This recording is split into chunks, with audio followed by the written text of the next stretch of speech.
WASHINGTONCHARLOTTESVILLE, Reuters. U.S. President Donald Trump hit back on Tuesday at business leaders who quit a presidential advisory panel in protest over his response to a rally by far-right groups that turned deadly in Virginia, calling the executives grandstanders. Trump has faced a storm of criticism from Democrats and members of his own Republican Party over his initial response to Saturday's violence around the rally in the southern college town of Charlottesville. 3 business leaders quit a Trump panel in protest on Monday and on Tuesday. Scott Paul, president of the Alliance for American Manufacturing, said on Twitter he was also resigning because it is the right thing for me to do.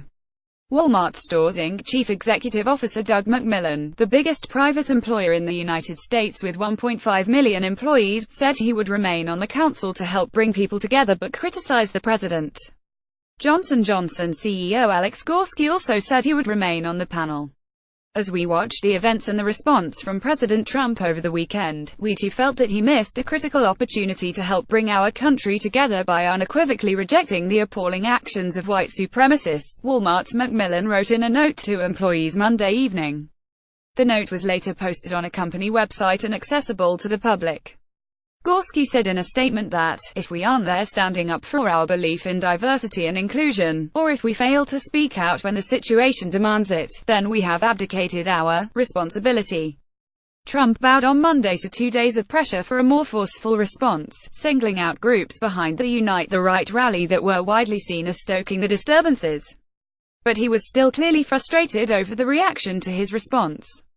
For every CEO that drops out of the Manufacturing Council, I have many to take their place. Grandstanders should not have gone on jobs, Trump said on Twitter on Tuesday. The head of pharmaceutical company Merck Co. Inc., Kenneth Frazier, left the president's American Manufacturing Council in protest on Monday. The CEOs of sportswear manufacturer Under Armour Inc. and semiconductor chip maker Intel Corp., Kevin Plank and Brian Kranich, followed suit later in the day.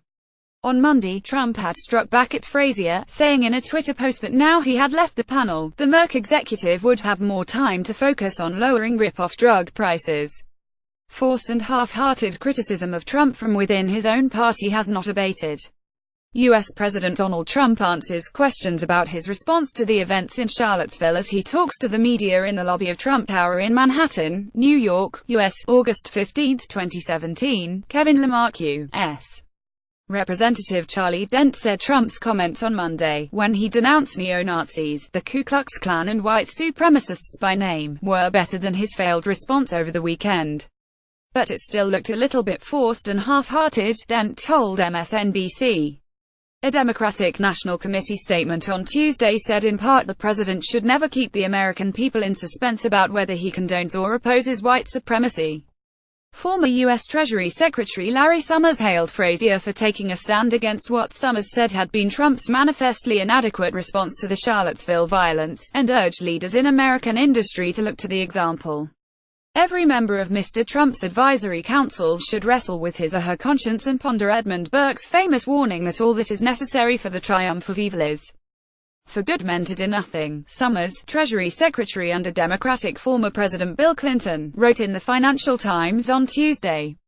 After making his statement on Monday at the White House, Trump also lashed out at the media, where many commentators said his response to the unrest still rang hollow. Made additional remarks on Charlottesville and realized once again that the fake news media will never be satisfied. Truly bad people, he said in a tweet. CNN has been one of the media most targeted by Trump for criticism. On Tuesday morning, he retweeted a cartoon that showed a train labeled Trump colliding with a person depicted as CNN and captioned, "Nothing can stop the Trump train." The tweet was deleted shortly afterwards. Website moved. Neo-Nazi website The Daily Stormer, which helped organize the rally, moved on Tuesday to the so-called dark web, a portion of the internet that is not indexed by popular search engines, because its registration to use the open internet was revoked by GoDaddy Inc. and Alphabet Inc.'s Google. Texas A&M University said in a statement late Monday that it had canceled a White Lives Matter rally scheduled for September 11 on its College Station campus. The event, organized by Preston Wigginton, a prominent white nationalist, had been set to feature white supremacist Richard Spencer as a headline speaker.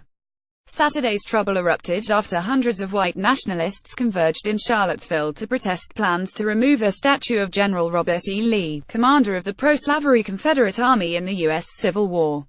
Street brawls broke out as the white nationalists were met by crowds of anti-racism demonstrators. A car then plowed into a group of the counter-protesters, killing one woman and injuring 19 other people. A 20-year-old Ohio man, James Fields, said to have harbored Nazi sympathies, was charged with murder, malicious wounding and leaving the scene of a fatal accident.